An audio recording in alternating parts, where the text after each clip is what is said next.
তুই একটু এক্সকিউজ কর না। 10 লক্ষ টাকা অ্যামাউন্টটা অনেক বড় না?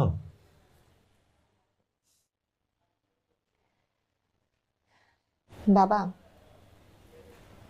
মেয়েদের বাবাদের যখন যৌতুকের টাকা জোগাড় করতে হয় তখন কেউ এক্সকিউজ করে? যৌতুক প্রথার এই সিস্টেমটা চেঞ্জ হওয়া উচিত। তুই এত নিষ্ঠুর হয়ে যাচ্ছিস কেন?